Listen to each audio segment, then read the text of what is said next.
বিচ্ছিন্ন ঘটনার মধ্য দিয়ে শেষ হলো জামায়াতে ইসলামীর ডাকা দ্বিতীয় দফার হরতাল। হরতালের সমর্থনে সোমবার রাজধানীর মালিবাগ আবুল হোটেলের সামনে মিছিল থেকে ককটেল বিস্ফোরণ এবং যানবাহন ভাঙচুর করে দলের কর্মীরা।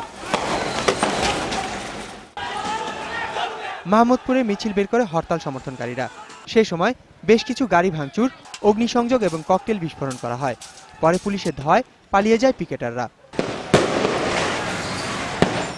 এছাড়া মিরপুরের কাফরুল, মণিপুরিপাড়া এবং রমনা সহ রাজধানীর বিভিন্ন স্থানে ঝটিকা মিছিল বের করে হরতালকারীরা। রাজধানীর উত্তরায় একটি মেসে অভিযান চালিয়ে 15 জন জামাত শিবির কর্মীকে আটক করা হয়। এছাড়া রাজধানীর বিভিন্ন স্থান থেকে আটক করা হয় আরও কয়েকজনকে। এদিকে গাইবান্ধায় ঢাকা রংপুর মহাসড়কের পলাশবাড়িতে সড়ক অবরোধ করে জামাত শিবির কর্মীরা। ফেনীতে জামাত শিবির কর্মীরা ঝটিকা মিছিল এবং টায়ারে আগুন জ্বালিয়ে সড়ক অবরোধ করে। পরে পুলিশের ধাওয়ায় পালিয়ে যায় পিকেটাররা।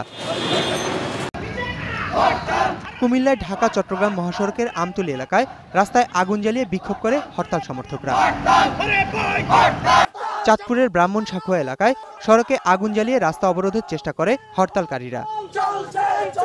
দিনাজপুর শহরের মালদহপট্টি এলাকায় হরতালের সমর্থনে মিছিল থেকে অটোরিকশা, বাস এবং দোকান ভাঙচুর করা হয়।